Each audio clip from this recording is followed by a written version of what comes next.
Daniel's just all business today. That's right. Well, we should have caught the singing right there at the beginning. That's why. Yeah. That's what he's thinking. Wait, hold on. Get it going before we catch any more gyms. You know what? You should always be recording.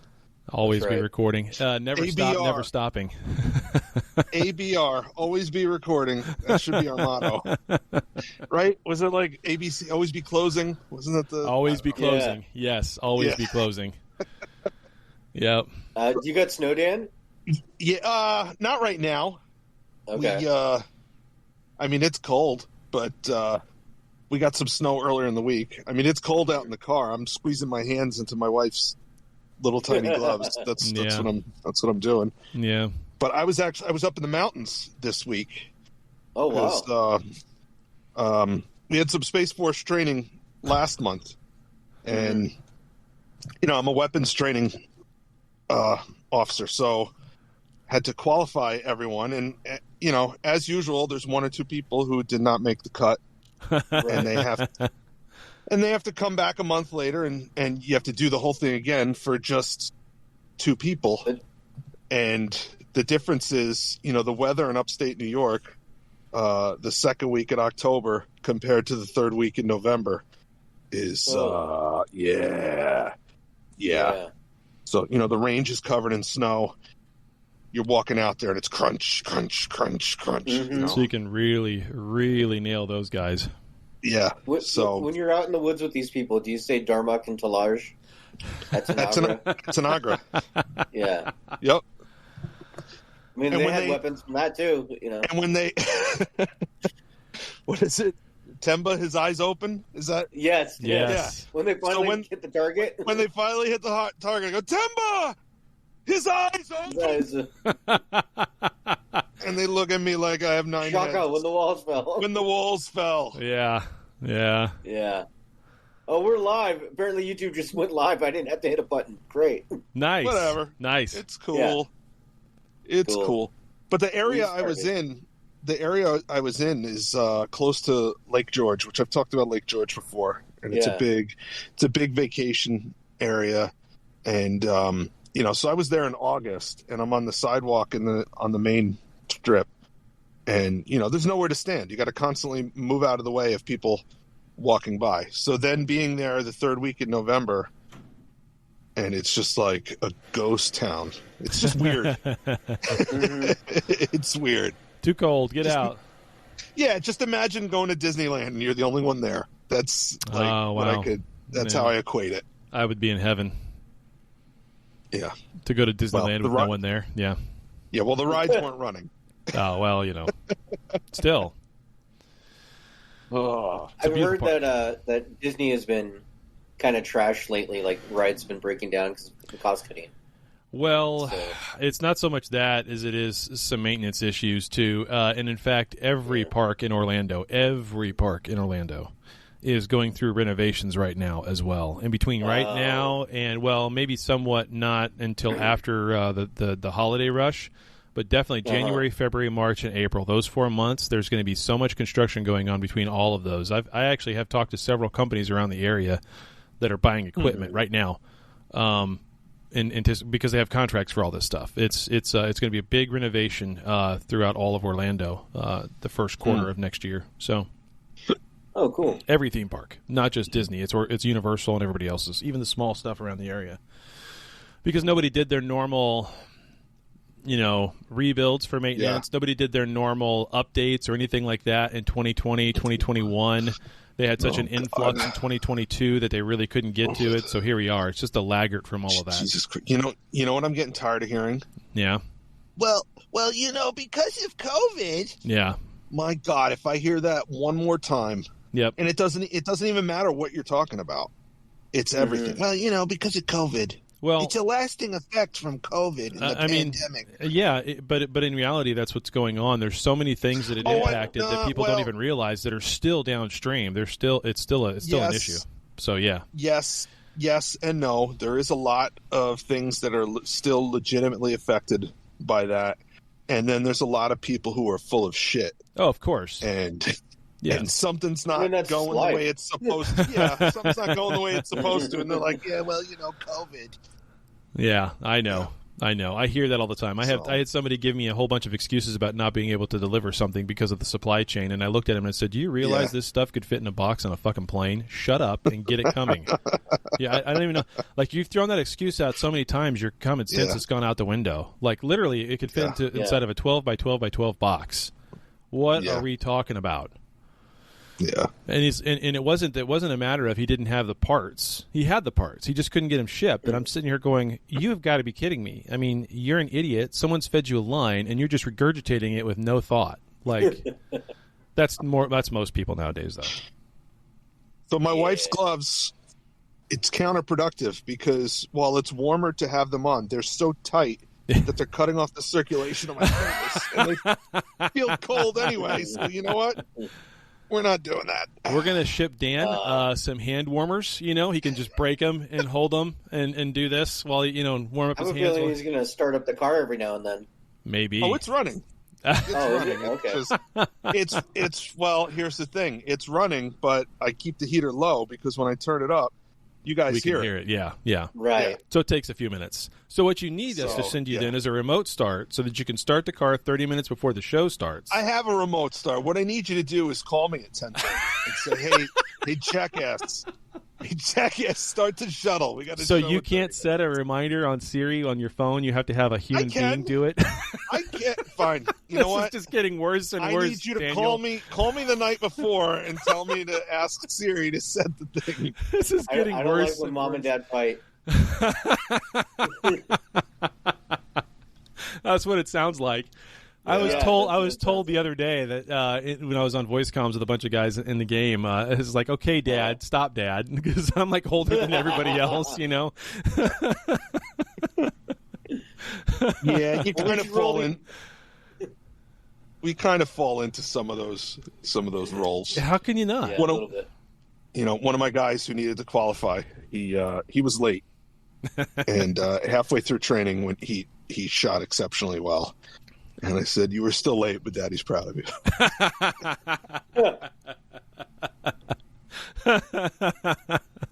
I do get called Papa because like some of these guys I'm twice as old as. I could be their father. Yeah, I got into an argument with one of the other supervisors on my job, and at the end I said, "Listen, we can't do this in front of the kids." yeah, exactly. Yeah, I've said that before as well. Yeah.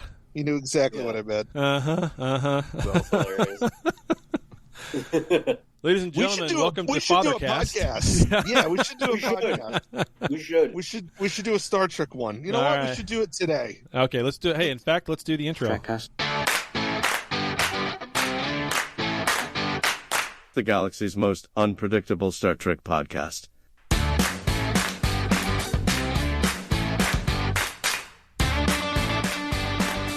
I really like that one. I do like too. That intro. Yeah, I do too. It's fun. It's in the background. It's a little nice music to kind of get us going, even though we were already going for 8 minutes. I don't know what. Yeah, but we were going nowhere. So right. There's that. Exactly. Setting course for boldly Trekcast. Yeah. Daniel said it. Boldly going nowhere. Exactly. Yeah. Exactly. Yes.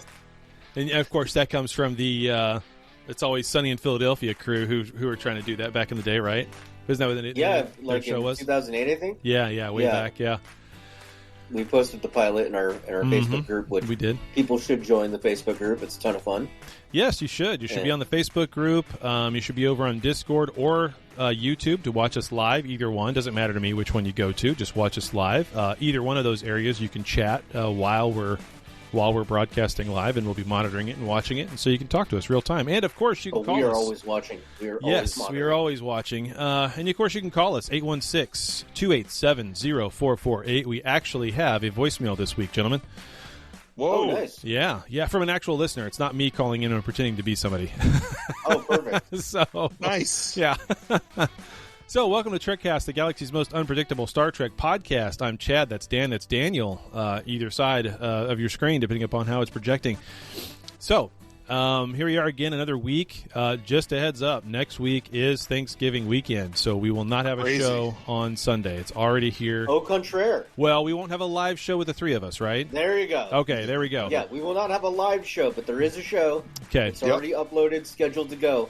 Yep, so give thanks for it. Give thanks. That's right. Bringing the content to you while you trip the Light Fantastic on the Tryptophan turkey. That's right. So, even though the birds aren't real, it's really weird how that works. It is weird how that works. They're not real, but somehow we can eat them every Thanksgiving. It's really not a bird. They're replicated. It's really not a bird though because it can't fly. Synthetic organic meat. It's synthetic organic meat with trackers in it. Well, no. It's real. It's real, but that's the big fallacy, right? I mean, birds that can fly are the ones that are not real. Birds never were able to fly because they're descended from dinosaurs. Those are turkeys and things that can actually fly. So what about penguins? If you're listening to the show, are birds real or not? Well, penguins aren't birds; they're mammals. What? I don't know. It literally took me, 20 some odd years of my life to realize that penguins were birds. Okay, I don't know why. Oh my god! I just somehow in my mind I never equated them to being actual birds. As in, like, what's a platypus? Right? Is it a bird or a mammal? It lays eggs. It has a mammal, but it's a mammal, right? So it's a mammal, but it's a weird Australian mammal. So, right, and it doesn't fly, and a penguin doesn't fly. Yeah. So I got confused. Yeah. Oh boy! Wow! Oh boy! Maybe let's get to the news. Okay, let's go for it. Hold on, let me get the volume back up. There we go. And news. Star Trek news.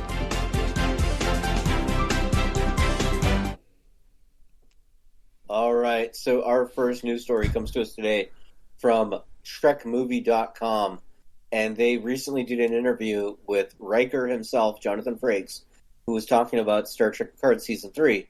Frakes is out there promoting and creating awareness for the Pancreatic Cancer Network, Action Network. So that's why he's out there kind of talking right now. He did mention in the interview that Riker is going to be heavily involved in Season 3. In fact, he's in every episode. Yeah? Not necessarily for a long time, but he is in every episode, he said. Good. Okay. So that's cool. They also asked him just about like what we can expect in the show, to which he says there is kind of a Crimson Tide moment between himself and Patrick Stewart, Jean-Luc Picard. Really? Yes. Crimson Tide. Are we talking about Georgia, or what are we talking about? I don't understand. It's a submarine movie. It's a movie, and I think it's been a long time since I've seen it, but there are some scenes where the captain and the first officer of the submarine are not in agreement whether to launch nuclear missiles or something like that. Mm. Mm-hmm. It's been a long time. Yeah. Mm. Yeah, so it's an intense exchange between them. So, yes, there is a Crimson Tide moment, he says.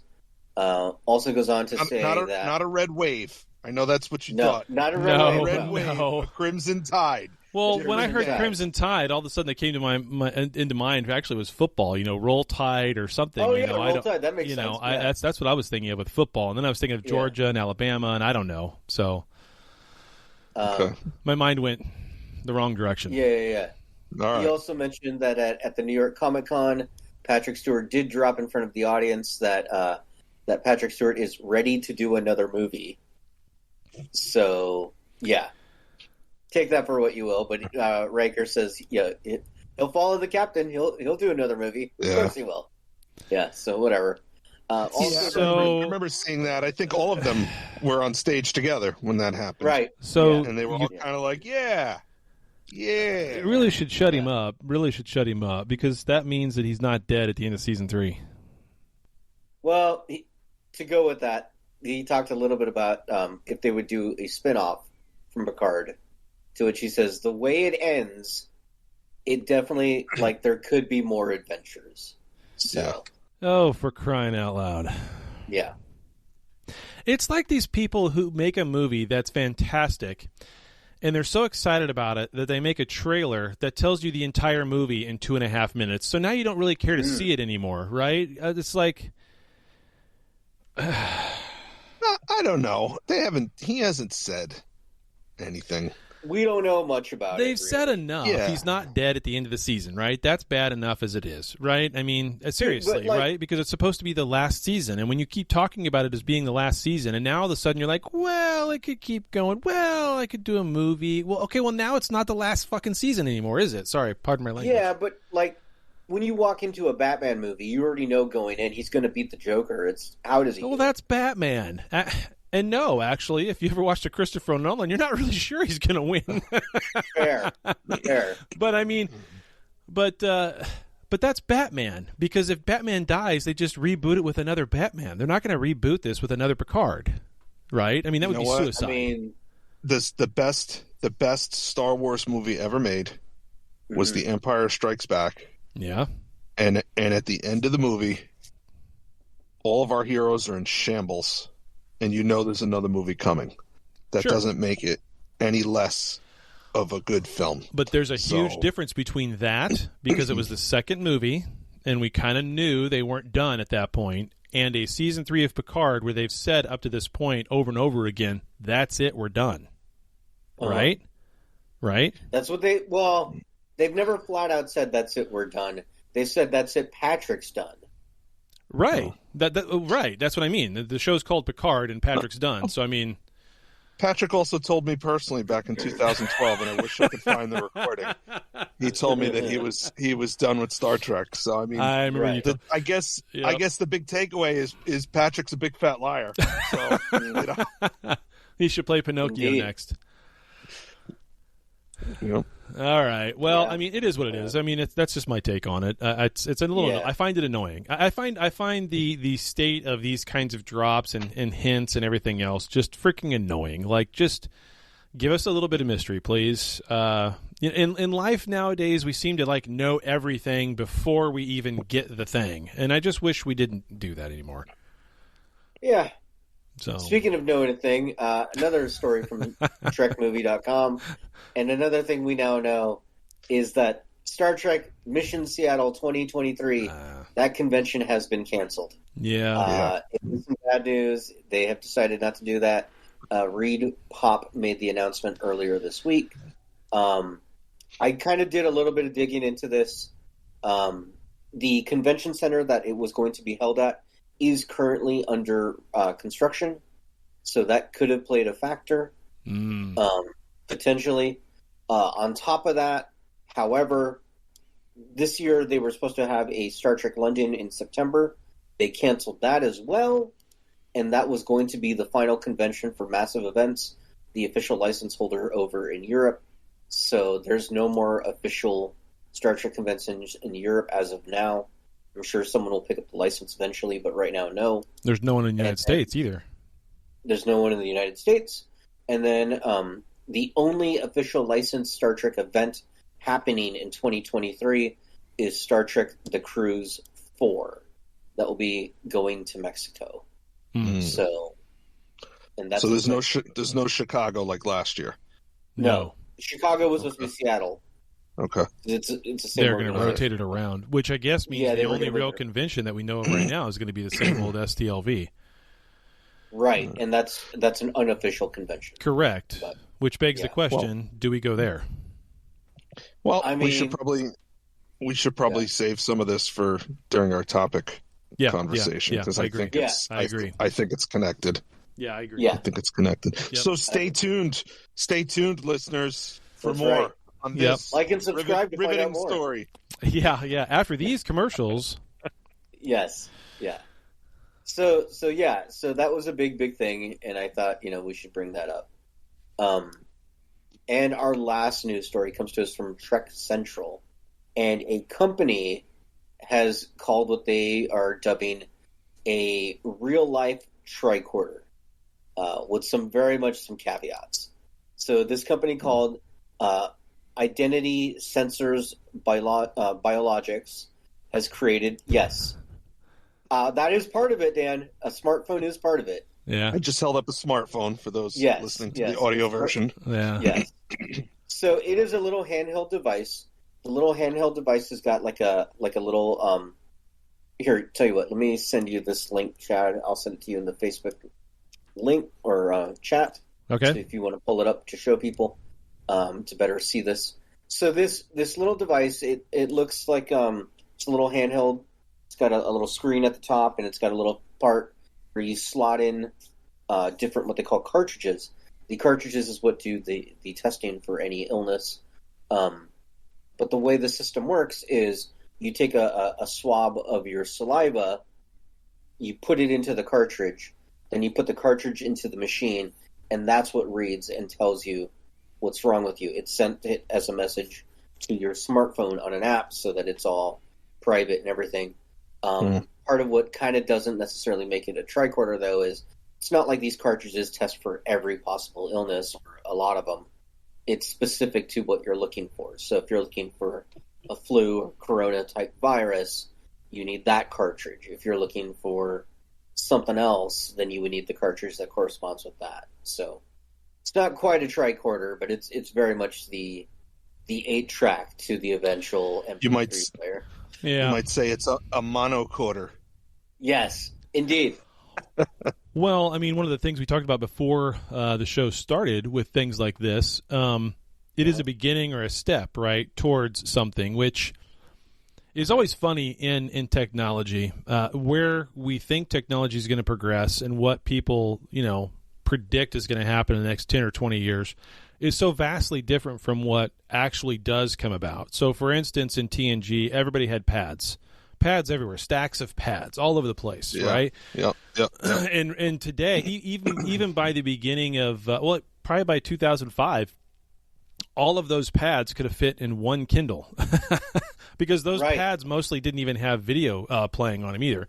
Like a Kindle could have handled it. And nowadays, the whole thing, thousands of them can fit into an iPhone, let alone an iPad, right? So, or a tablet. So, and the tablets are so cheap and they're everywhere. I mean, they're just everywhere. You can get a tablet for $100 nowadays. Not a very good one, but at least a tablet that you could watch movies on or pull up text like you could on the pads from TNG. So we've progressed way beyond that technology, but yet on the medical side, we kind of haven't. Tricorders really, a real tricorder is so far off, it's not even funny. Even the scanners that Bones would use way back in the day in the 50s or in the 60s anyway, those types of scanners are not available. A biobed is we're nowhere near a biobed, but yet we can 3D print organs, right? We can actually 3D print somebody's ear to replace on their body. I'm waiting for a bantha tank. What's that? I'm waiting for a bantha tank, the ones from Star Wars. Oh, a bacta tank? Yeah. Just throw them in some water, and I'm sure that'll be fine.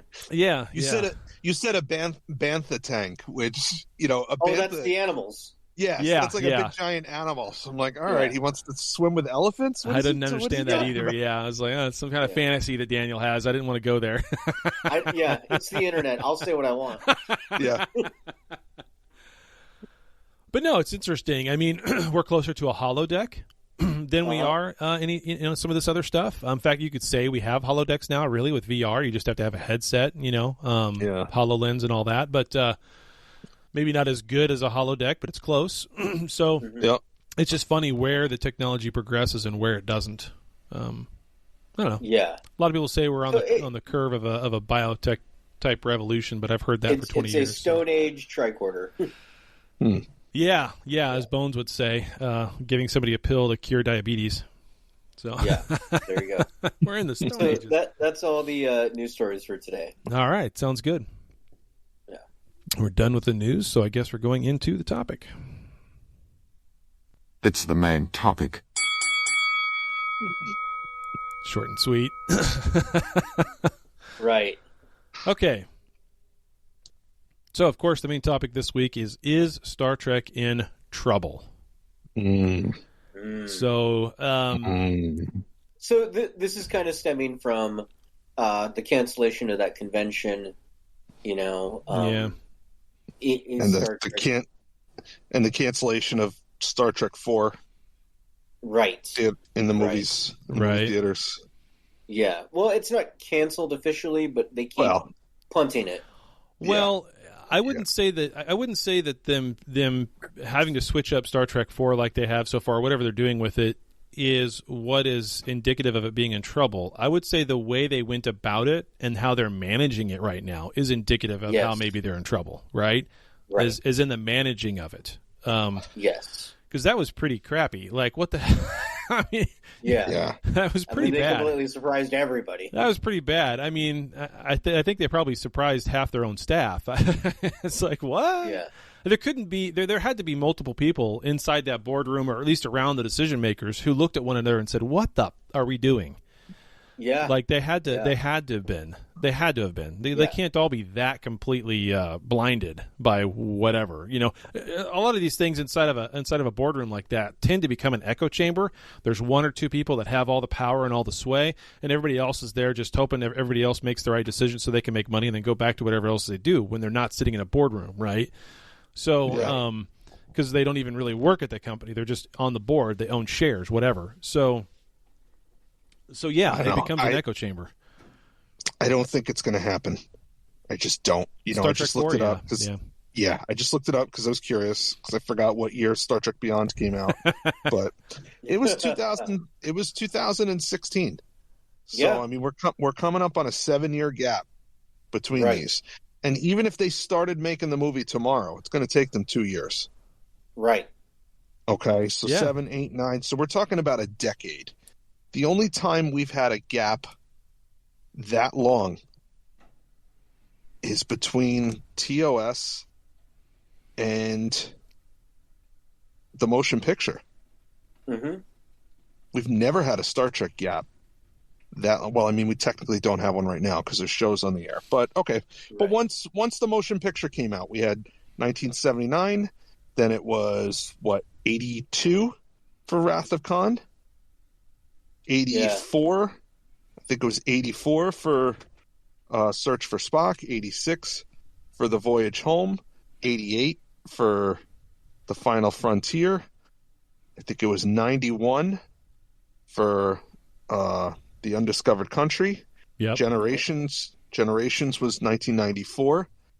1996 was First Contact. 98 was Insurrection. And then 2002 Nemesis for Nemesis. So I mean, there's a big gap there, 4 years. Right. And in 2002 to 2009, that's 7 years. We're there already. Yeah, but if you look at that gap in that last one between Nemesis and Insurrection, there was real world politics is part of the reason why there was such a large gap too, between 98 and 2002.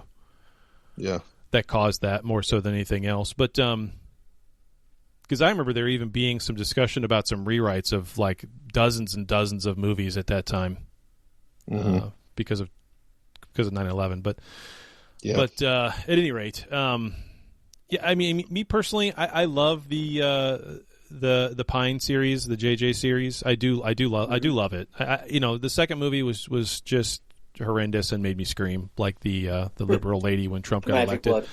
But yeah, exactly. But I liked Beyond. I really enjoyed. I've watched it several times. I enjoy Beyond. It's not horrible. It's not the best, but it's not horrible. I like Jayla. And I like some of those funny little interactions with Bones and Spock. It's sad. I'm a huge Trekkie, and you're like, I like Jayla, and I'm sitting here like, I don't even know who that is. Yeah, that was the white and black faced lady that they found on that planet who was on the ship, and she sits in the captain's chair and puts her foot over it and everything. And she had squatters' rights on the ship. It was hysterical when Pine is just sitting there looking at it going, that's my chair. Yeah. He's like, wait, this is good music. It's really, there was I don't know. There's some fun scenes in that. It is what it is. I'll have to watch it again for Chad. Yeah, just watch it again. I'll do it for you, Chad. Do it for you. When they told Carol Marcus that you're family, and then she didn't appear in the next movie. Right. Yeah, even though she took her clothes off, right? I mean, right. That still didn't get her anywhere. She was at Olive Garden with Vin Diesel. She has an excuse. Yep. Yeah. Go ahead. I was going to say, I did point it out to our social media, like, is Star Trek in trouble? And I got quite a few reactions. Mm-hmm. Most people said that, basically that it's okay, but it could be a lot better right now. that's the general gist of what everybody said. Yeah. So, if you take Strange New Worlds out of the equation, I think that sentiment would be vastly different. Yeah. So I do have some numbers pulled to kind of give us an idea. This is interesting. Where we're at with Star Trek. Yes. Yeah, the numbers opened my eyes. Go for it, Daniel. Sorry. Yeah. So originally, when this new renaissance, this new Trek, as people have called it, when Star Trek Discovery aired, it first aired on CBS in 2017. If you guys remember, it was the first 2 episodes, and then the rest would go to, CBS All Access, which became Paramount Plus. Right. Yep. So people were very excited for it. It debuted with 9.6 million viewers, which is a lot for a network show right now. Yeah. That is a lot. Eventually, after what they call delayed viewings, which is up to 7 days delayed, like DVRs and all that, it had over 15 million. So that is huge. That is a big, big splash. Yeah. Later, if you remember, during the pandemic, they did re-air the first season of Discovery on CBS because they just needed new content since all productions were shut down at the time. So Discovery aired on CBS from September 24th, 2020 to February 4th, 2021, where it averaged only 1.7 million. So big drop from where it was, which it had. The whole thing had already been on CBS All Access. The hardcore people had already watched it. Yeah. So there are those caveats. Those aren't bad numbers. Those aren't bad numbers, though, for a series that's 3 years old, just premiering again. Right. So now let's go back to the original premiere, which it garnered originally 9.6 million, and then over time, over 7 days, it's 15 million. Mm-hmm. At the time, the Orville was also still on Fox. And that was getting 8.6 million viewers on average. So Star Trek was still above it, but just barely. Right. By like a million or so viewers. So that gives us an idea of the popularity. Other things to consider. There's a online company called Parrot Analytics. They track social media mentions of shows. Since CBS or Paramount, Disney Plus, all those, Netflix, we don't get hard numbers from them, right? We don't know how many viewers a show have, right? So we have to get educated guesses. So Parrot Analytics is considered the gold standard, and they just track the social media mentions. So for Star Trek, it is all the shows, Discovery, Picard, Lower Decks, Prodigy, Strange New Worlds, all of them rank much higher than the average TV show by significant amounts. Discovery is 14.2 times higher mentioned than the average TV show. Picard is 20.5 times. Lower Decks is 19.7 times. So they're all pretty big shows. Strange New Worlds is 17.5. So that's huge. But then I decided, okay, those are good numbers. That shows popularity and mentions at least. But that doesn't account for people saying this show is trash or I hate this show. Right. It's just mention, right? So then I thought, okay, well, we need to compare this to similar things so then we have an idea where the levels are, right? Yeah. So I looked at The Mandalorian. The Mandalorian is in the top tier at 33.5% or times higher mentions than the average show. So double that of Trek. Yeah. Double that of Trek. Yeah. Andor is 31.8 right now. Yep. Of course, Andor is live right now, and it's a 30-day average. So the other Trek shows really aren't going, except Prodigy. Prodigy's a kid's show, and kids really aren't on social media like adults are. Right. Right. Theoretically. Yeah. However, though, one of the biggest ones out there, and I was surprised by this because I thought, okay, if these are all getting mentioned higher than the average shows, what's an average show doing, right? Because this is tracking anything, right? This is tracking like Sesame Street. This is tracking like Judge Judy. NCIS, Law and Order, whatever. All of that. General Hospital. So funny you mentioned Law and Order. because that's what I looked up. Yeah. Law and I Order figured. Yeah. SVU. Mm-hmm. Law and Order and SVU is 30.4 times higher than the average TV show. So it blows Star Trek out of the water. It's neck and neck with Star Wars. Yeah. So that's why they've where we're made at. 19 different versions of it. Right. Now, do they have? Where are they having SVU Con this year? It's basically in every major American city, isn't it? Yeah. Any given time. Yeah, that's true. Yeah. That's true. The Orville was 22.6 times higher than the average show. Yeah. So Star Trek of all of these is lower, but still higher than most shows. So like Okay. it's going to beat out your like Swamp People or Honey Boo Boo. You know? Honey Boo Boo is so like 2015, man. It's like But now don't they it's have like another show? Don't they? Married at First Sight and Naked and Afraid and Yeah. Flip My House, all that stuff. yeah. That's the kind of things it's beating. All the Lifetime Hallmark. It's beginning to look like Christmas shows that I have to watch on repeat in my TV in the front living room. That's I mean, right. God, just hang me down. You can't wait. God. Yes. So then I thought, okay, let's look at something else. Something a little bit more concrete. And as Yogurt taught us in Spaceballs, it's all about the merchandise. Merchandising. Yes. Merchandising. That's where the film makes its real money. And we have none. So well, let's look at the numbers. Okay. So I went on Amazon. Amazon doesn't give you like a hard number that I could find, like total number of listings, but it gives you an idea. So Marvel has over 100,000 listings on Amazon. Of course. Anything that mentions Marvel.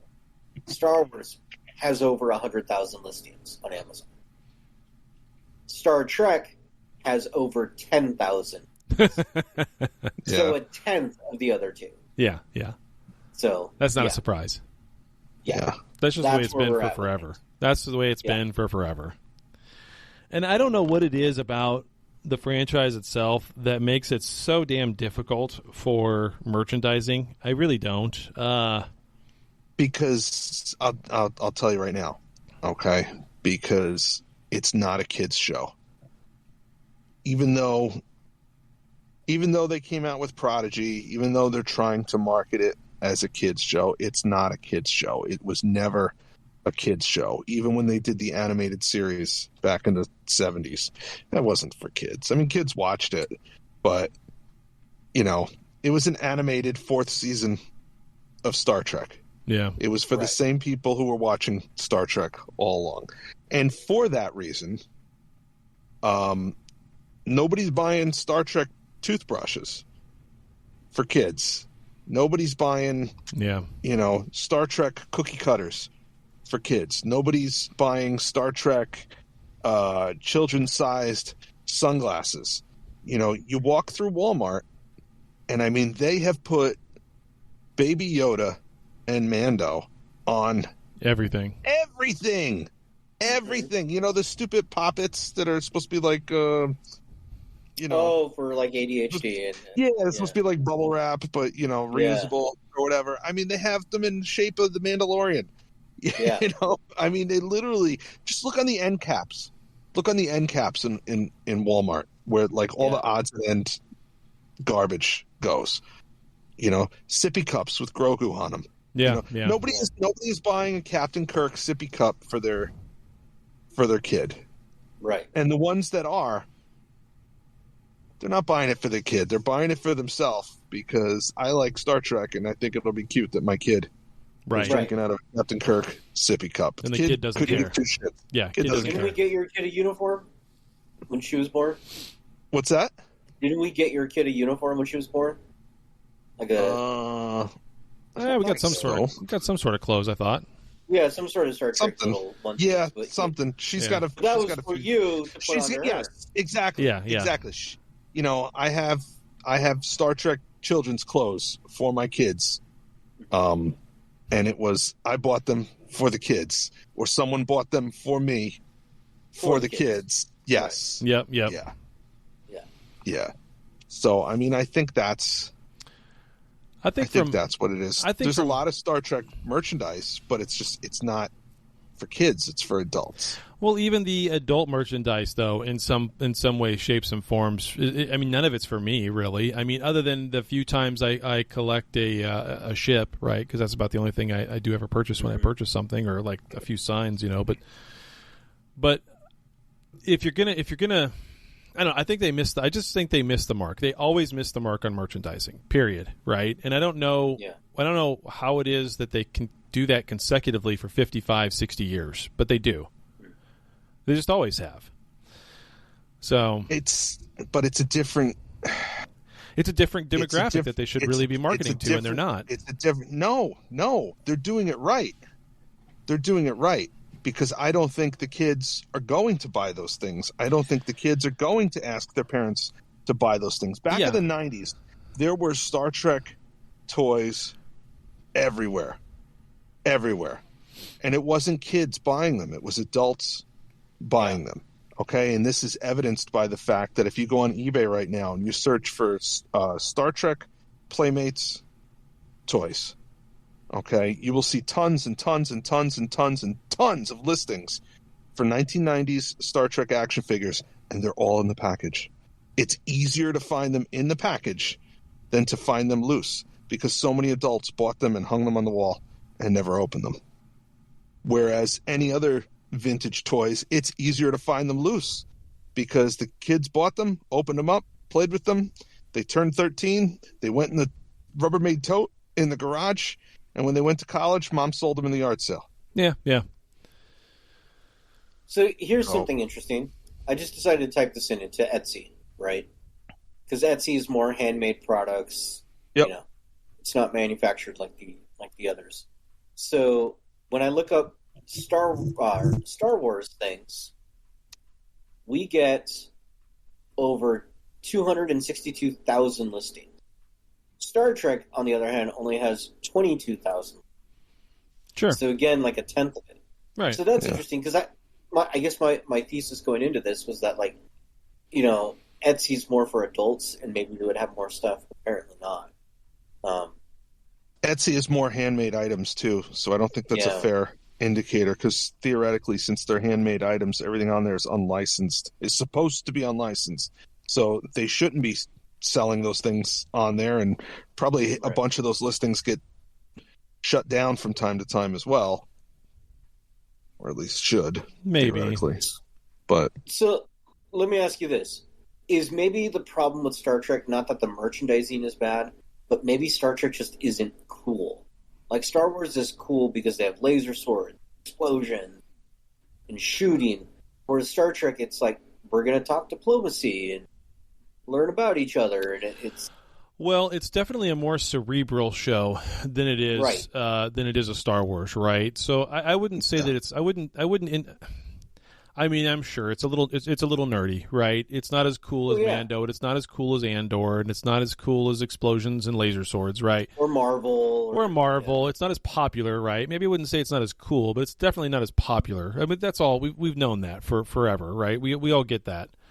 But I think the problem with the merchandising revolves more around of again how they go about it. And I'm not disagreeing that it's not a kids show and that the kids merchandising is always going to be as a collectible or whatever else. I'm not arguing that. But what I am saying is if I was running the IP for Star Trek, right, and I was going to take over the merchandising aspect of it, I would stop, like, all of it, 100%. There would be nothing anywhere for Star Trek merch anywhere. Period. Nothing. You couldn't buy a damn thing unless it came directly from, Paramount, whatever their portal was going to be, right? No Amazon, no nothing licensed anywhere at all, and it would come directly from them, and then it would start to be very slow. It would start with hoodies, shirts, whatever, for adults, not kids, just adults. It would start very slow, and then every so often we would release a collection of ships or a collection of specially branded tablets that had an LCAR skin, like, actually in the damn tablet, right? So it could look like a real, useful thing that you would get on the show. It would be props from, replicas of props and stuff used that people could get as collectibles, and I would keep it nice, tight, and small and confined. So therefore, the scarcity would create the want for it, and not have it spread out over just God knows what. I think you got to be careful doing something like that, because the less that's out there, the less people see, and the less people see, the less they stay interested. You don't see it in Target right now anyway. You don't see it in Walmart right now anyway. Well, you're starting to, because they're re-releasing the Playmates toys. Like there are some of it now, but yeah. Even now, like I was reading about how cartoons, they're not really making as many cartoons for kids, period. Because cartoons, part of what made them so profitable was the toys. The kids don't really watch cartoons and want toys. They want to play Roblox or Minecraft. Correct. And buy their digital toys on there. Which is one smart thing they did. They made the Prodigy game. I haven't played it yet. I don't know, but that was a very smart thing that they did there. And if they, that's the other thing they're missing, right? Is the gaming side of it. They're missing that big time, because some of these games they've come out with recently are just totally crap. Even the little tap one that I play on the phone every once in a while, that's actually the best one they've made in a long time, because it's got Boimler and it's got Tawny. It's got all of them in there, and it's got their characters. It's got dialogue you can read, and it's kind of like a miniature little show. That part's kind of fun.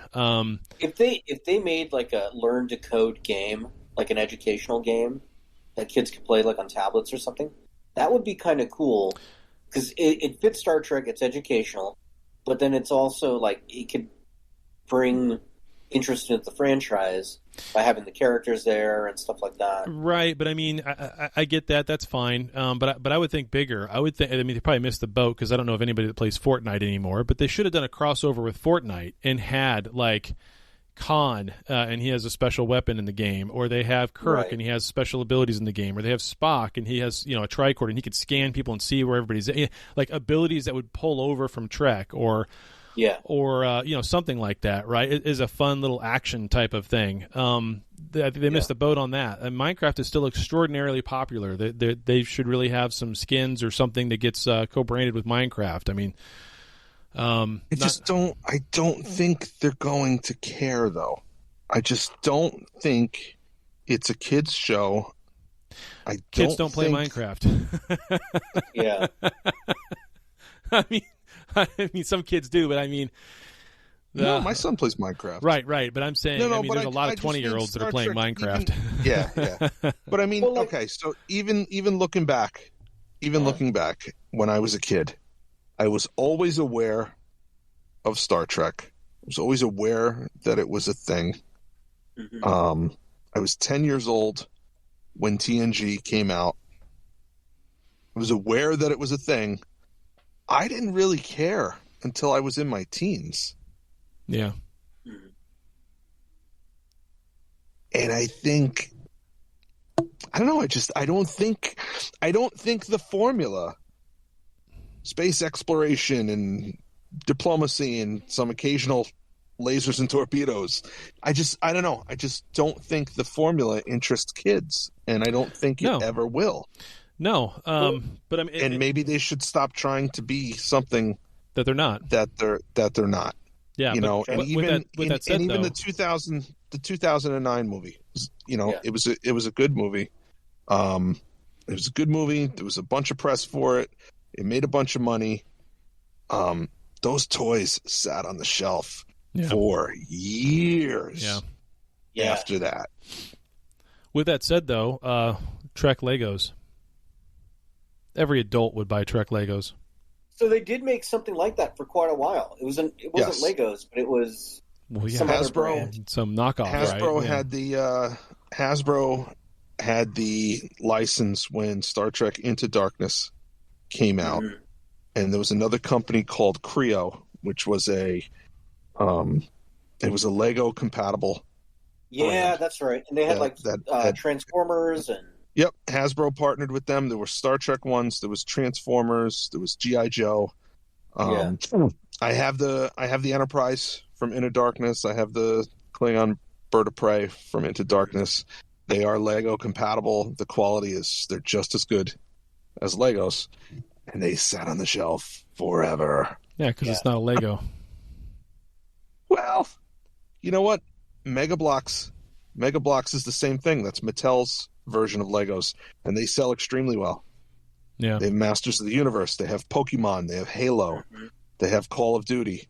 Yeah. I mean, they sell a bunch of those things. For kids.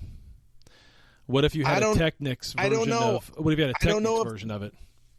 I don't know if the kids are buying Masters of the Universe Mega Bloks. I don't know. No, the adults are. I know one kid on this show that buys Masters of the Universe Mega Bloks. Yeah. Man. That's right. That Snake Mountain took a week and a half. Yep. But again, that was just as much for you as it was your That's kid. what I'm saying. That's what I'm getting at. That's what I'm saying. And that's what I'm getting at. An adult isn't going to go and buy, most adults anyway, the majority of adults aren't going to go and buy that and also be able to use it for their kids. They're going to go and buy like a Lego one, like the Architect series of Legos, right? And Lego has a huge base of those types of people who collect those things versus a Playmobil or whatever else. So, I don't know. I just think there's go back and look at when we were at Chicago and we saw those PCs they were selling that were literally the shape of a Borg cube and had the lights and everything on it as a Borg cube. That's a fantastic idea. I'd never seen anything like that before. I'd never noticed that anywhere. That's a fantastic idea. And if they made a game right now called Starfleet Builder and the only thing you did in that game was build Starfleet ships, holy shit, I'd buy that in a heartbeat, and I'd spend money on it. I mean, like, serious. Like, that would be a blast to be able to do that as a game in some way, shape, or form. Like, they're just missing out on the gaming side as well, big time. They did like a flight simulator that was all starships. Well, they had something like that way back in the day in the 90s. Armada, was it Starfleet Armada and Armada 2? I mean, and then they made all these games, and a few of them were crap, and a few of them were okay. There was the Star Trek New Horizons, which was fantastic, but then they didn't even finish it because they ran out of money or something, and then they published it as a beta, and it would work half the time. And when it worked, it was great. When it didn't work, obviously, it just really drove me nuts. But if they'd have just finished that game and released it or patched it or done something, it would have been incredible. It was an incredible game. It even had the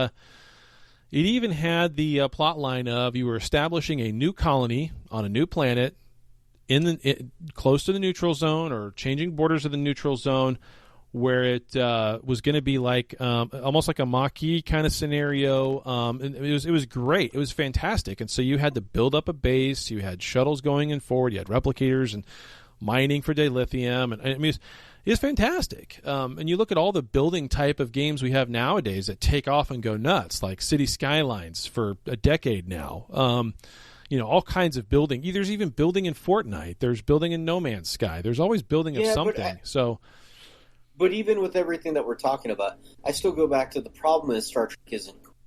Because, like, they do have some products, right? Like, but I wouldn't feel cool busting out my Federation wallet as I would my Batman wallet, It's just not as socially acceptable.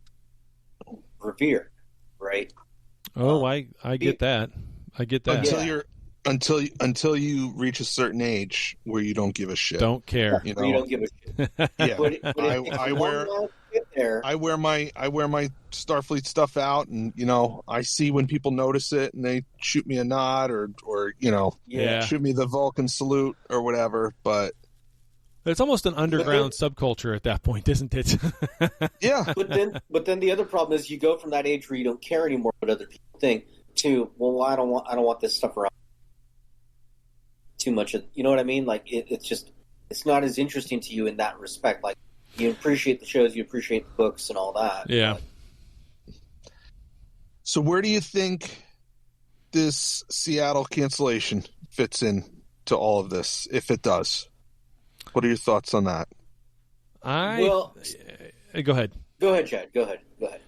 So I get comments about my Darth Vader debit card. Yes. That's hilarious.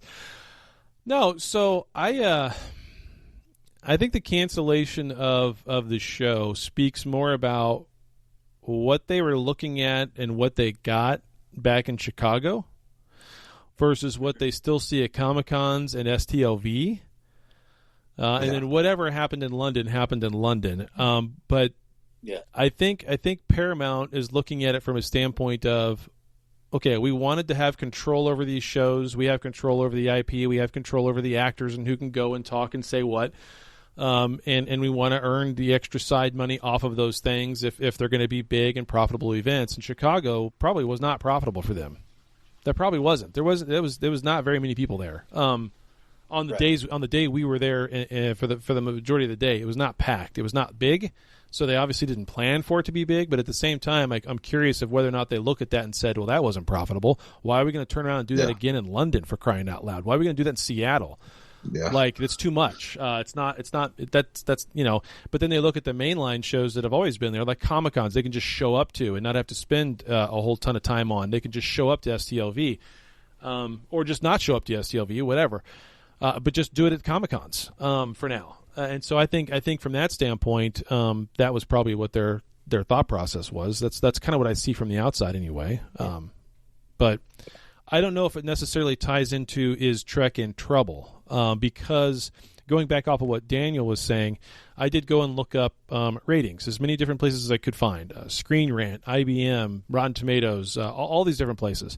And I was actually shocked at how high Picard and Discovery rank overall and what their ratings were overall compared to what my thought process is on those two shows.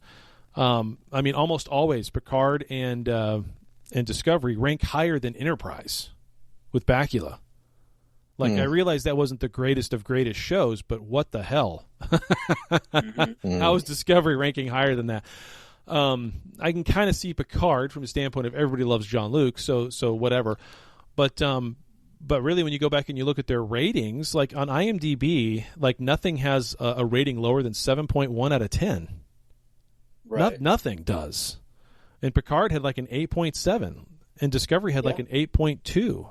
Enterprise had the 7.1, and it's like, man, that's incredible. And you just go and look at their rankings, even over on Screen Rant. Picard was like 5 out of all the series, and Discovery was 6 out of all the series.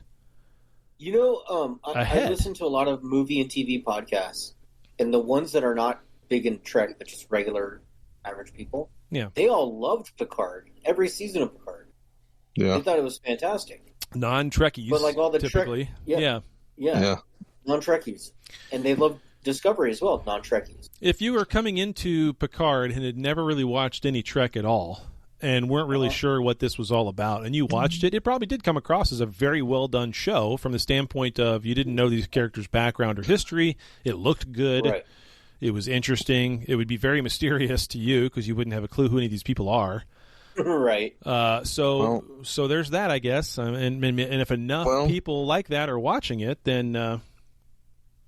from Paramount's perspective, mission accomplished then. Exactly. Yeah. Because they were looking to broaden the fan base, not just keep serving the same people. And with all of our and with all of our bashing on Discovery, we've often said that if it weren't for Discovery, we wouldn't get Strange New Worlds, right? Yeah, so I mean, so back to the Seattle thing, for a minute. Yeah, I'm going to make a prediction. I like to do this. I like to make predictions. Somebody write this down. Gentry, write this down. I think what they did, I think they didn't renew the license with Creation. They said we're going to do this in-house. They did it in-house, and they quickly realized that it's a lot of work for not much of a return. And I think we're going to hear very soon that they're going to make another agreement with Creation. They're going to renew their old contract or make a new contract. Yeah. Maybe with a little more control. Maybe they'll have some control about which guests appear when and what in what capacity and what announcements are going to be made. But I think if I was at Paramount at this point, I'd be looking back and saying, we put a lot of work, we put a lot of time, we put a lot of money into this. We didn't get it right. We didn't improve on what was already being done. And they've been doing it for 30 years for us. Mm-hmm. It makes sense. Yeah. Why? Exactly. Sense. At some point, somewhere someone inside of that organization is going to be a bean counter and realize these beans don't add up anymore. And there's nothing wrong with letting the people who've been doing it for this long just continue to frickin' do it, right? This goes back to the old adage of if it ain't broke, don't fix it. Yes, exactly. Yeah. So I do remember being at Chicago. We were there on Saturday, which is typically the biggest day of a convention. And I was surprised by how little of people were there. Yeah. Like, you could easily get anywhere you wanted to get to. It wasn't a problem. Well, it wasn't even that big of a hall either. They also spaced things out because we were still coming out of the pandemic and whatnot. So I don't think that's fair because, having been to these things before, there was a lot of empty space in that room. There was. So I think they did that on purpose. Which, that probably had a negative effect as well, because people who did go are walking out saying, well, that was kind of sparsely attended. Right. When, if it was in a room a quarter of the size, they would have walked out saying, wow, that place was packed.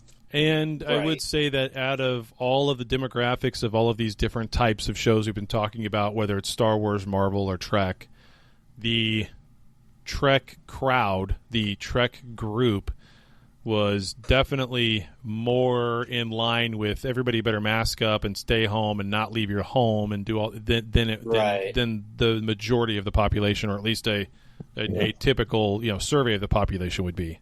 Right. It would skew more towards that sure. than anything else. However you want to read that, I think that's true. So no, I would agree with that. So I guess consensus, do we think Star Trek is in trouble, or what do you think? I really don't. And I could give you my breakdown of why, but Dan, you look like you're about to say something. Sorry. No, I was just going to say I don't think it's in trouble. I think maybe Star Trek at the movie theater is in trouble, but that's okay. Yeah. That's okay, because I've said it before, it's always worked better as a TV show than a movie.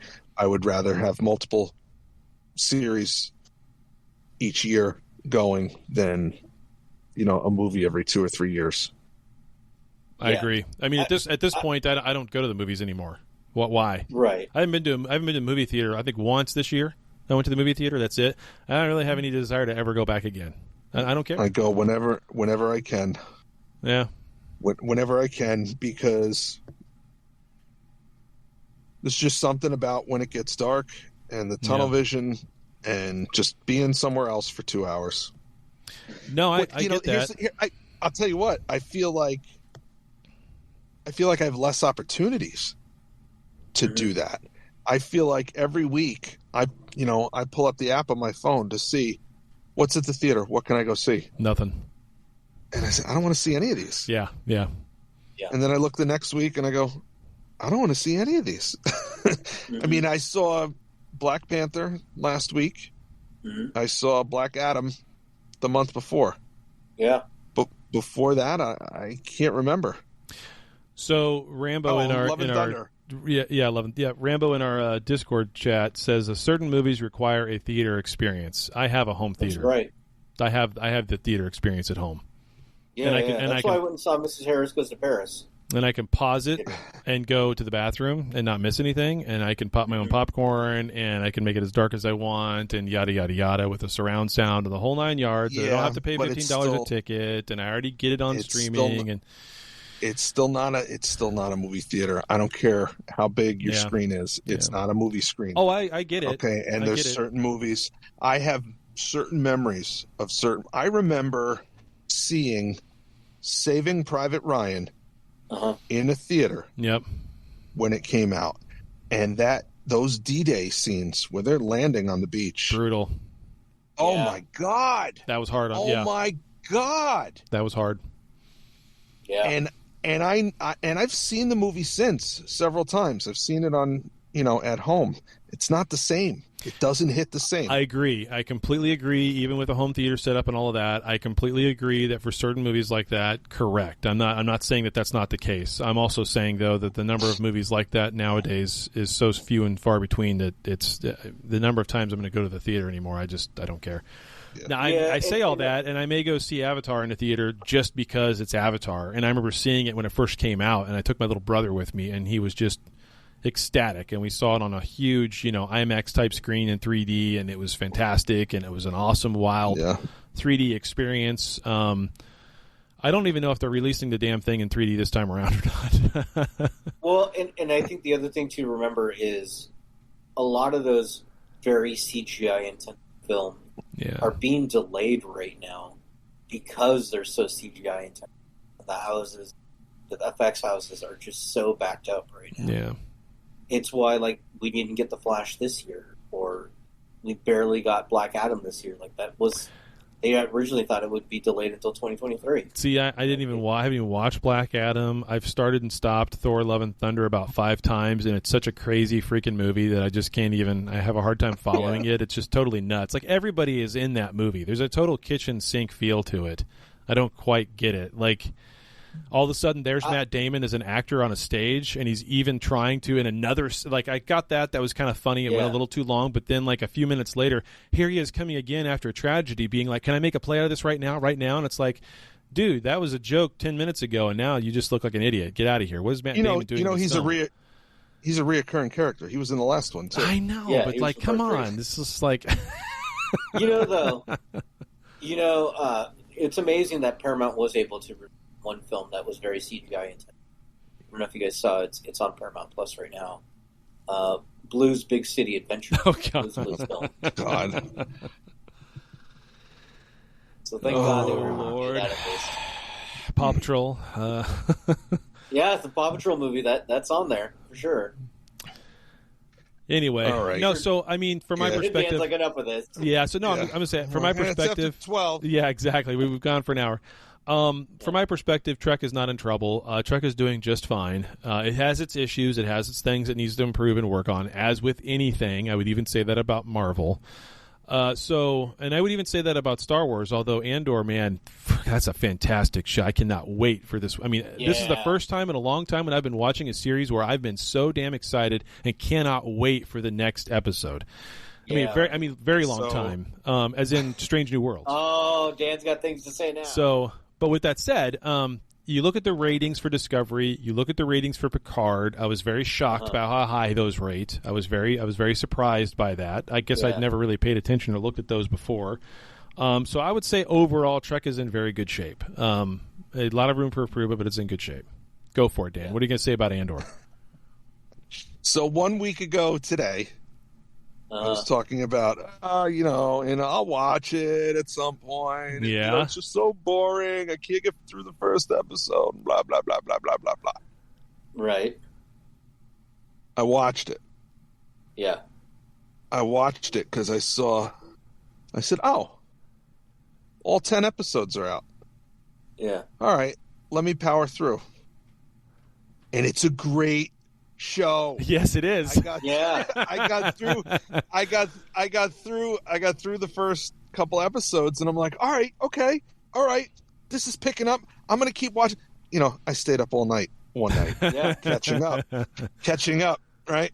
And then I watch episode 10, and I'm like, wait, what do you mean? What do you mean? There's 12 episodes? Yeah. Not only are there 12 episodes, there are 12 more already going for next year. There's 24. They haven't started shooting yet. They're going to soon. Yeah, exactly. Yeah. Right? So my point is I blasted through 10 episodes thinking, I'll binge the whole series. Yep. And then come to find out, then I saw the thing, episode 11 coming tomorrow, and I'm like, coming tomorrow? Well, what? Yeah. What are you talking about? Yeah. And then episode 12 is this week. There's one more. Yeah. So there's one more this week. Yep. So it's not that bad. It's not that bad that I have to wait. But boy, it's like, damn, that last one was so good with the spinning lights, the spinning light swords coming out the side of the ship. The way he just disintegrated their front tractor beam was hilarious. It was awesome, and I think that guy is a Jedi or a former Sith or something. I think that guy is a little bit more than meets the eye. He literally had a disguised lightsaber on him in one of his meetings with what's his name. Forrest Whitaker's character. Saw Gerrera. Yeah, Saw Gerrera. In his meeting with Saw Gerrera, that was a lightsaber he was handing. Yeah, boy, as soon as I saw it, I was like, that's a freaking lightsaber. I mean, it looks like it's wood or something, but it's a lightsaber. Wasn't that the sword? Wasn't that the sword that he had earlier? Nope. It was like an expandable sword? Nope, that's something different. That looked like a lightsaber to me. Because that was like a stick he had before. I'm guessing that dude, the what's his name? The collector guy or whatever, yeah. Eric Selvig? Eric Selvig, yeah. Yeah, Eric Selvig, yeah. I'm guessing he dies next episode. You think so? I don't know. I don't know. His cover's about blown. But then so's Mon Mothma's, right? Which she's fantastic. That just came out of the blue. Like the first couple episodes I saw with her in it, I was like, wait, who the hell is this? And it took me a little while to dawn on me of who that is. It's the same actress. They've used her a couple times. She was in she's in some deleted scenes from Revenge of the Sith. Yep. She's so good. She was in Rogue One, right? Yeah. Yeah. Yeah. And I think she's done the voice in the cartoons as well. Yes. Yeah. Yep. Yeah. So I'm wondering if we're going to see Bail Organa. If we're going to see Jimmy Smits, I would like to see him again. Yeah. Sure, why not? Yeah, I bet he does a walk on. Why not? So is the girl that's in the store with Eric Selvig? Is that really Leia, as in Princess Leia, undercover? No. I don't think so. He calls her Leia though. Her name is Leia. Yeah, but I don't think that's Princess Leia. No. So we haven't even done feedback yet. We've been going. So long. Sorry. Yeah, we do. We have feedback. Let's get to it. Listener feedback.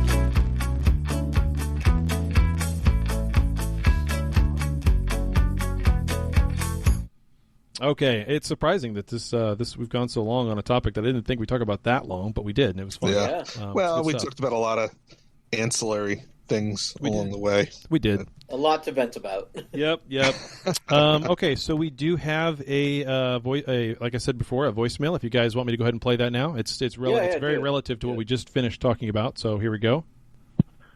Hey, so I saw that you guys were looking for comments about whether Trek is dying or not. No, I don't think so. Honestly, they canceled one convention in Seattle. Seattle, I don't think, is maybe not the right venue this year. Who knows?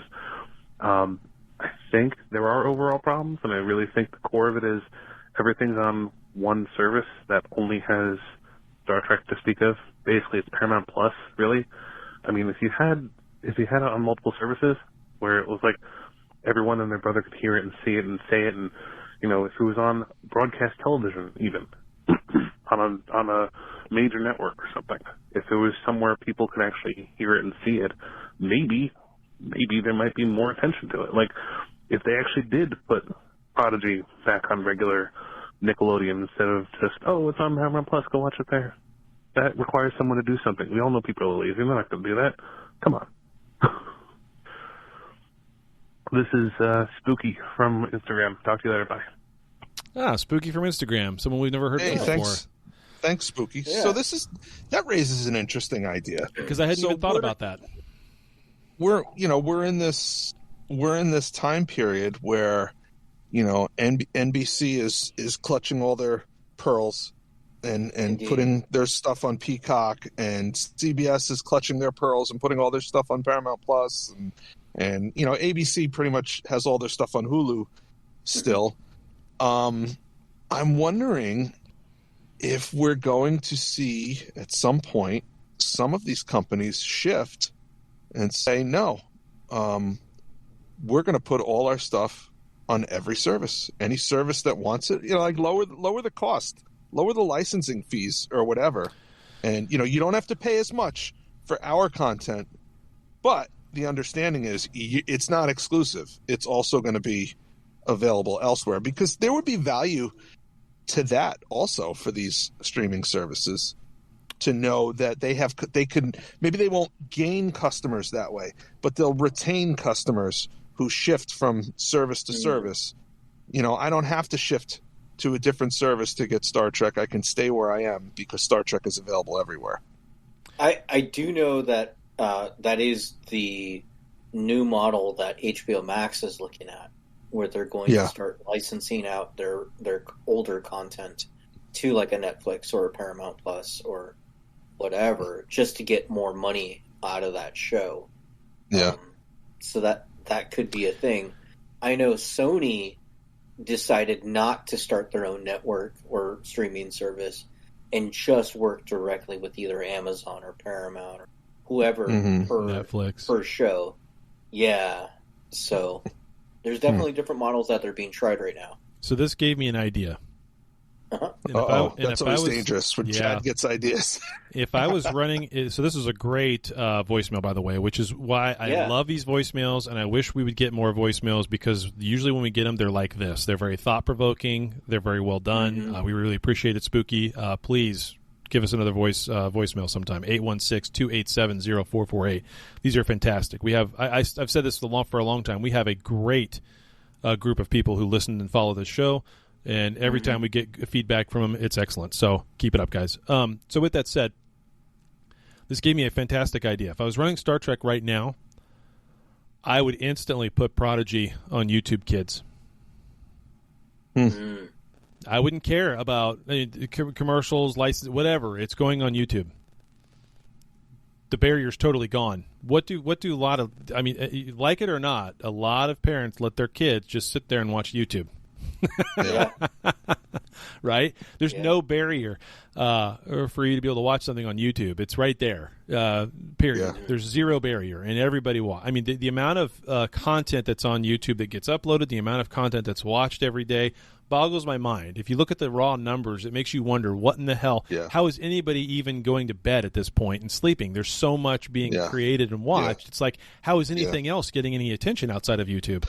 It's gigantic. My kids watch way more YouTube than they watch television.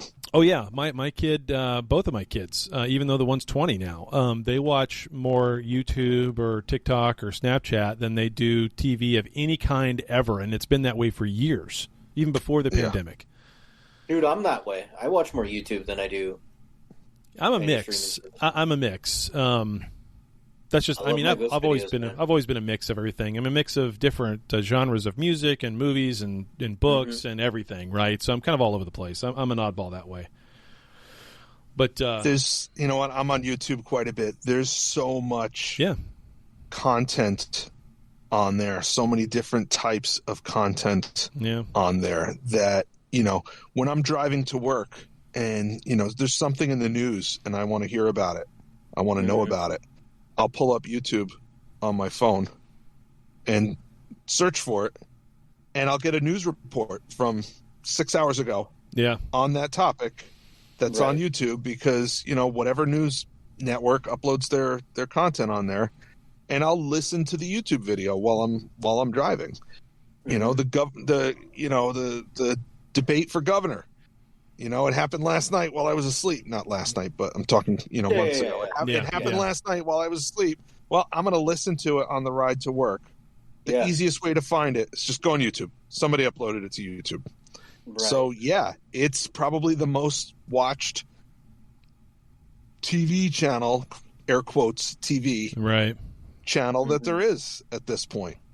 So, and you know, there's ad revenue on YouTube. So there is. I mean, that might be the most viable outlet for some of this stuff. For a Prodigy, so just put it on YouTube. Yeah, for Prodigy for sure. Yeah. So, because it's kids and everything else, but as far as watching YouTube, I watch a lot of YouTube, but I watch a lot of YouTube that's very.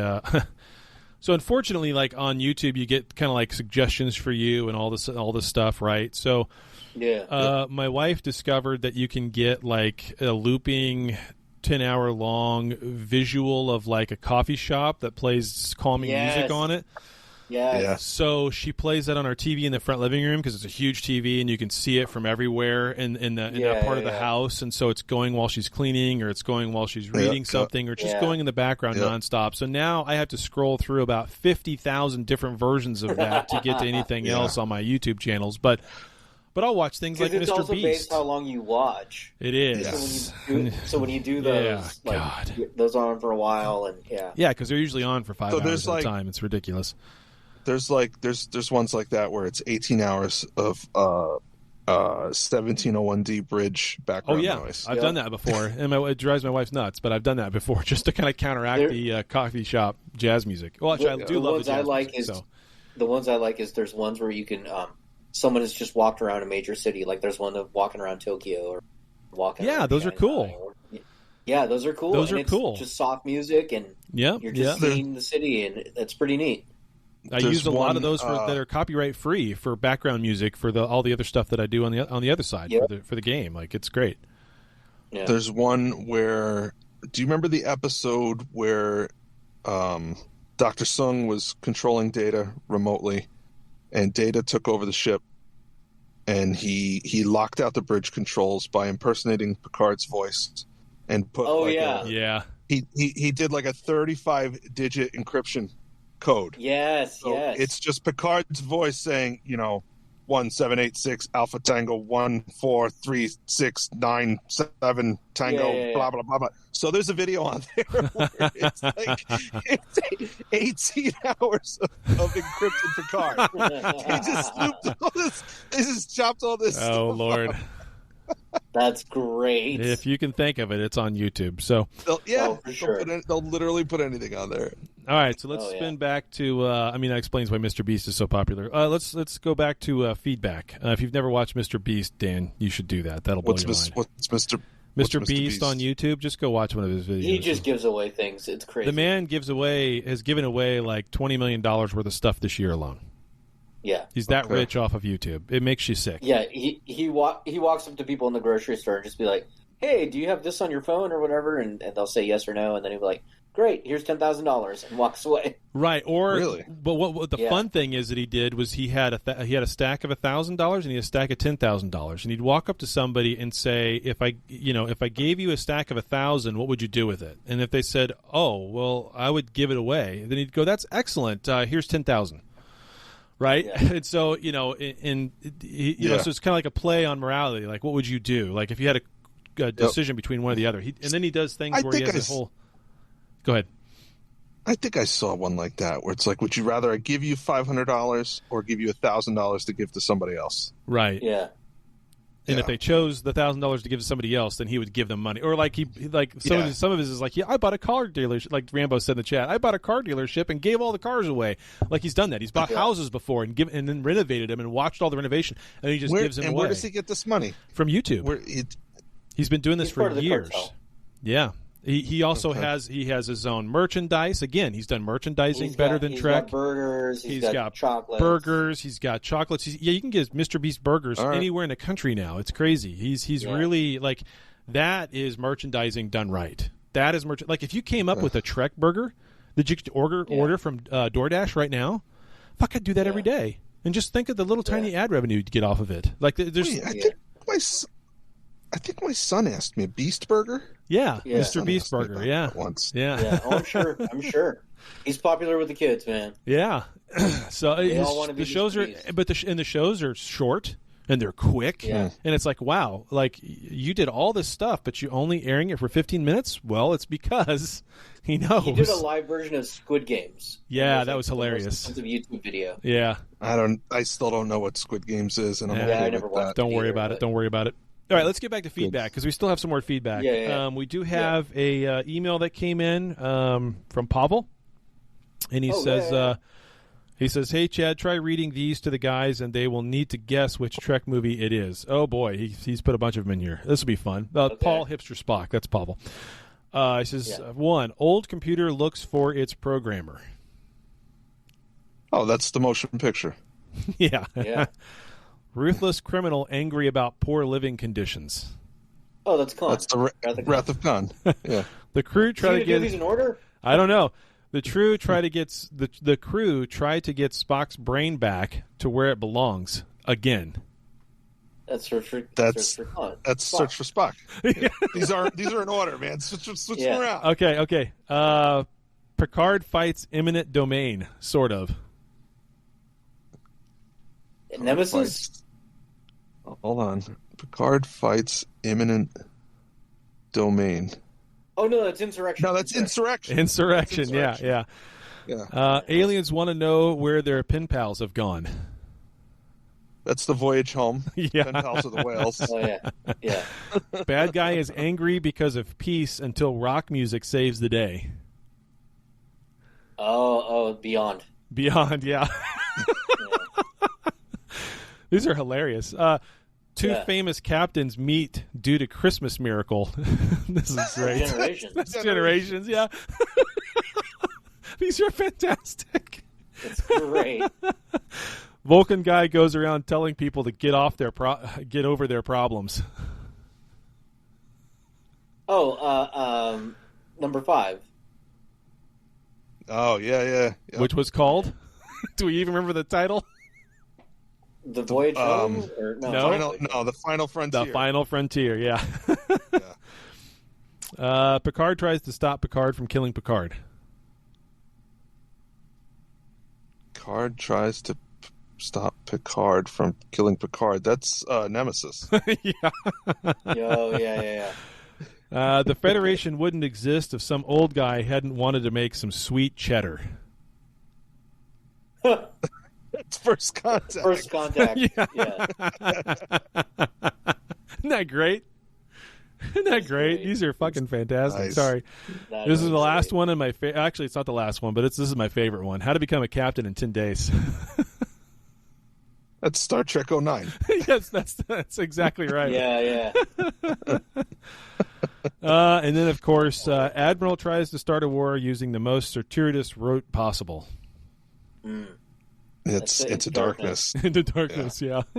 That's great. Yeah.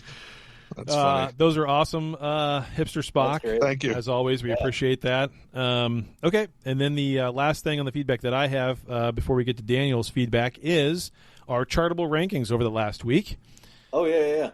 We actually ranked in 4 places around the world. None of them was United States, but we did rank in the top 250 in TV reviews all around the world, in 4 places around the world. Can we guess which 4 countries? Nope.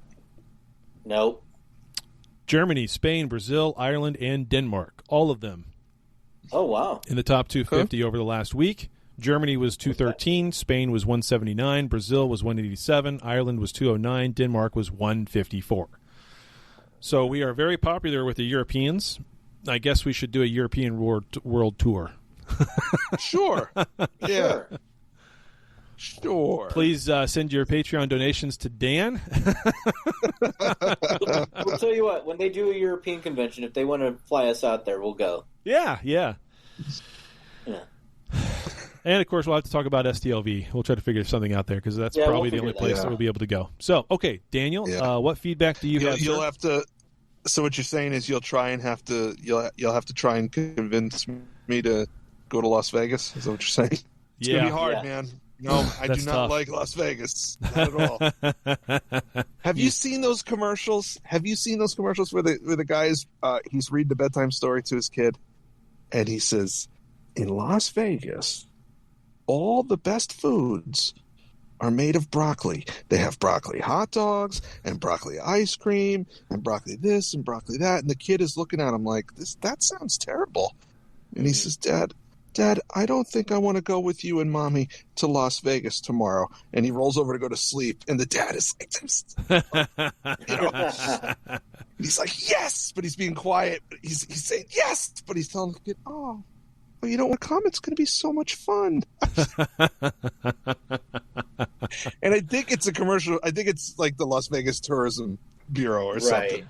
But oh my God, I love that thing. I was out in Vegas about a month and a half ago now, and billboards are all over the place where they're hiring for strippers. There's a huge shortage of strippers, and the billboards actually say that. Yeah, I was out there to apply. The billboards actually say that there's a huge shortage because of the student loan forgiveness program. That's funny. That's funny. Wow. Yeah.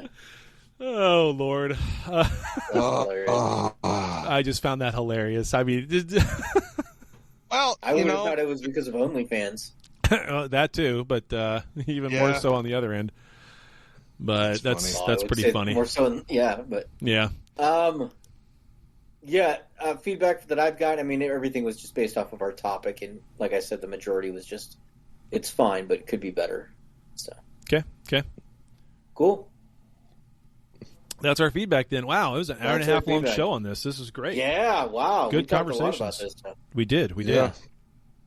So.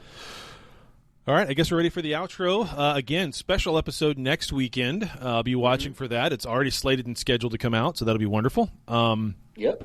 give us some more of your feedback, obviously, at trekcasttng@gmail.com. chadiswrong@gmail.com. Our voicemail is 816-287-0448. Make sure to come and join the Facebook group if you're not there already, and, of course, the Discord group. Links of that are always posted all over the place. And then, of course, on our Instagram, which is just on fire. Daniel does a fantastic job on Instagram. I don't know what you're doing over on Twitter because I haven't looked lately. All I've heard lately is that Twitter's about to die. I know Elon fired some staff, but for all I know, it's still going strong, though. Who knows? Yeah, it's going to be fine. I think it'll be just fine. Yep. I mean, it's not going to be Truth Social, but I'm kidding. Truth Social's a dumpster fire. It just cracks me up. All these people telling the richest man in the world that he knows nothing about running a business. But whatever. It's right. fine. Exactly. Well, not only that, but a technology business, because that's the entire thing he's been in since before it was a thing. So whatever. Yeah. Daniel's biting his bottom lip. Yeah. Well, when you lock yourself out of the building and you have to call the guy that you fired to come back in and let you back in because you didn't think about it. That's I don't know. Was that real? Yes, that was real. Are you sure? Yes, because Elon thanked that guy for letting him back in on Twitter. Yeah, that's hilarious, though. Yeah, I just find that funny. Yeah, it's funny. I don't think it's a slight on his management ability or his. I just think he's. I mean, right now he's bitten off more than he can chew. I will say that. I think he's in over his head a little bit. Yeah, well, he's got friends helping him out with the Twitter side of things. If you listen to the All In podcast, which you should, everybody should be listening to the All In podcast. Those are some of his friends that are actually helping him out on there. David Sachs, Jason Calacanis, who are actually trying to help him out with the Twitter side of things because he has bitten off way more than one man can chew on, right? He needs help. Yeah, I think it's... But the reality is, in the end, it's going to be fine. Yeah, exactly. It'll be fine. It really is. It'll be fine. Yeah. I think it's a situation where it's not... The answers weren't as simple as you thought, and that's just what it is. Oh, well, it's always that way on the outside looking in. Yeah, it is always that way. It is always that way. It doesn't matter how smart you are. It's always that way. Yeah. So, yeah. Because you can't see the inside until you're in. Situation. Yeah, right. Yeah. So, yeah. And I'm sure Twitter's code is a total dumpster fire. So I'm sure so many websites and things that we use are just a dumpster fire that we don't know about. It's all a house of cards. All programming. Yeah. All programming. I don't care who you talk to. All programming is a total house of cards. Oh, for sure. One little thing, the whole thing falls apart. So it's just it's very fragile. What did they say? The only solid technology were those old Nokia phones that you could not kill. Or a solid state hard drive. Like that's the only solid technology is a solid state hard drive. Doesn't mean that the stuff that's on it's worth anything, but at least the hard drive itself has no moving parts. Thank God. Right. So. Right. Yeah. All right. I guess that's it for us, ladies and gentlemen. That's it. Yeah. Send us your email. Send us your feedback. Get into all the groups, and we will be back shortly. And I will play the outro. Well, there you have it. Another episode in the can. Check us out at trekcast.com. Also, if you would, please subscribe to us via iTunes. Leave those reviews. Subscribe to us. We'll get some numbers, get up the list, get more listeners, do more shows, have more fun. But for now, we're all done. So live long and prosper, and we'll see you next week.